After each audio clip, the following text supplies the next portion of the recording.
Right, we got some questions here. Simplifying this one.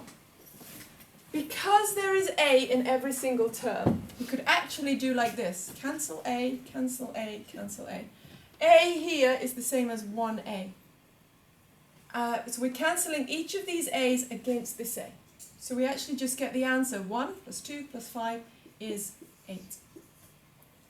We can only do that when there is an a in every single term. If the equation had looked like this, a plus 2a plus 5b divided by a, we couldn't have cancelled a because there isn't an a term there. In this case, we'd have had to simplify that as saying 2a plus a is 3a, 3a plus 5b all divided by a, and we can't simplify that one anymore. Okay? We could have simplified it by saying 3a divided by a is 3 plus 5b divided by a. So we could have split it up like that if we wanted, but it's actually easier, I think, to leave it in that term. So we don't have one number that's whole number and another that's fraction. What could we have done then if we had had instead 1a plus 2a plus 5ab all divided by ab? Well, we can cancel a in everything because there is a in everything. 1, 2, 3. 3 a's cancelling with the 1a down here. Because 1a divided by a would give us 1. 2a divided by a would give us 2.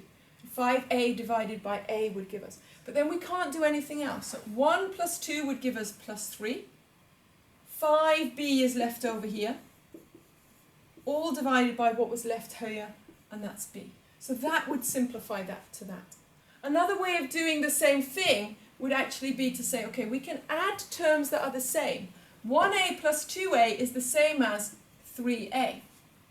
5ab is a totally different term. This is can be considered like an area of a length, whereas this one, a times b, can be considered like an area instead. All divided by ab, which is like an area term. So we can't simplify it much more than that. 3a plus 5ab, all divided by ab, but I can see here I've got an a, here I've got an a, and here I've got an a. So I get the same situation again where all of my terms at least have an a in, so I can cancel them. So when I simplify that one step down, I get 3 plus 5b all divided by b. I get the same answer, whichever way I do. And so sometimes it's actually good to use both methods and make sure you get the same answer, because if you've done it right, you'll get the same answer. What do we do then when we get an expression like this, where we have an a here, and a b here, and a c here, and times a, b, c on the bottom? Well, we have to look, is there something, one of these letters that is in every single term on the top of the line? There's only one place it's in every single term. There's a c, there's a c, and there's a c. So c down here will cancel against that c, and that c. This will give us plus 1 left over here, remember. It's not 0. C is one lot of c, so it gives us a 1 left over. So if we were to simplify the whole of that term, we could get 3a plus 2b plus the 1. Don't forget that one there. Super important. It was 1c. We cancel the c. 1c divided by c will give us the answer 1, not 0. All divided by, the c cancelled, so we got 3ab on the bottom. And that's as far as that one will simplify. It won't go further than that. We can't do anything with the a terms because there is an a in everything up here on the top. We can't do anything about the b terms because there isn't a b everywhere on the top. So that one won't simplify more than that. Then we have this nice one with angles here.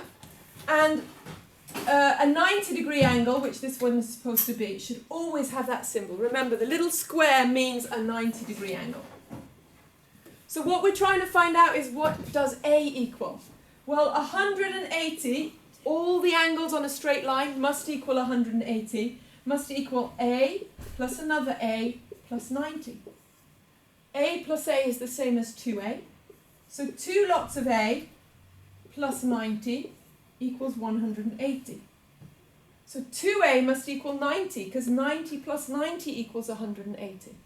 So we know that 2 lots of A equals 90 degrees. So what does 1 lot of A? If 2 lots of A equals 90, divide both sides by 2. 1 lot of A equals 90 divided by 2, which is 45 degrees.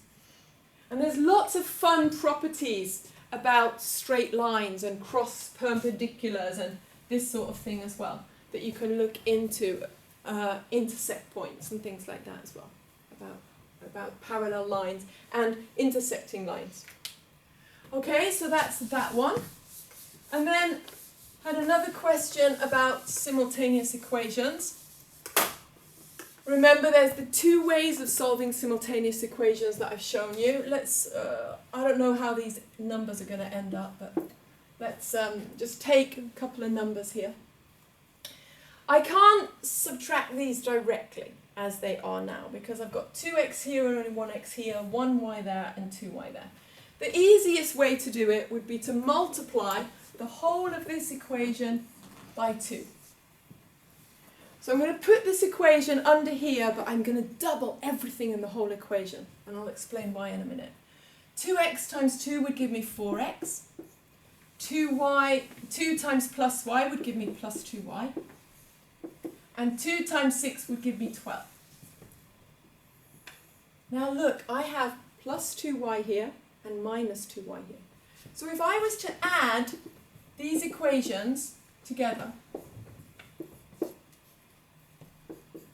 add everything on this side, I'll get x plus 4x giving me 5 lots of x. Minus 2y plus 2y giving me 0.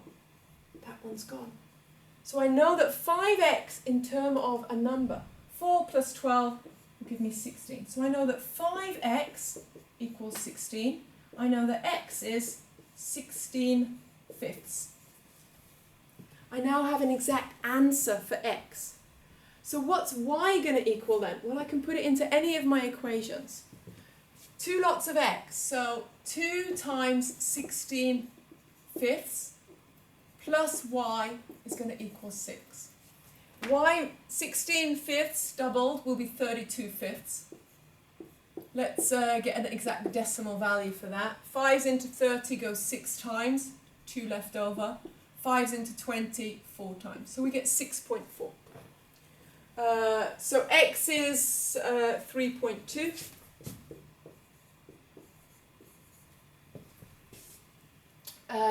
Right, so we know what x is, it's 3.2. So 2 lots of x, 6.4 plus whatever y is must equal 6. Well, then y must be equal minus 0.4. Because 6.4 minus 0.4 would give us 6. So now we know what y is. So we know that x is 3.2. And we know that y is minus 0.4. And if we're right here, we should get that x minus 2 lots of y equals 4. Okay, what's x? X is 3.2. Y is 0.4. 2 lots of minus 0.4 will be minus 0.8. Minus 0.8. 3.2 minus 0.8 is the same as plus 0.8. 3.2 plus 0.8 does equal 4. Yes. So this English method can save you time when you want to do simultaneous equations. The Swedish method of doing this would be to take these equations from the start. Let's take all of that away and all of that away. You just start like this, and you'd say that y equals 6 minus 2x. And then whenever you see y here, you'd replace it with this term 6 minus 2x. So in this equation, you get x minus 2 lots of y, but y equals 6 minus 2x. 6 minus 2x equals 4. So now we've got everything in terms of x. So let's expand the brackets. We get x minus 2 6s are 12. Minus 2 times minus 2x is minus plus 4x. equals 4. We have 5 lots of x, minus 12 equals 4. Just adding our x terms here. We move the minus 12 to the other side, it becomes plus 12. So we get that 5x equals 4 plus 12, which is 16. So x equals 16 over 5, which we know is 3.2. So we get the same answer of x equals 3.2. We substitute x equals 3.2 into either of those equations to get what y is. It's easier to substitute it into this one, because here you've got a minus y, the risk of making a mistake with a minus y. So the one to substitute it into would be that one, and it's exactly the same as we'd get over here. So either of those methods work. 2 equations, 2 unknowns. Either the Swedish substitution method, or the English where you line them up and you get one of them to cancel by multiplying or dividing by a factor, and adding everything or subtracting everything. So you could choose either of those methods. Okay.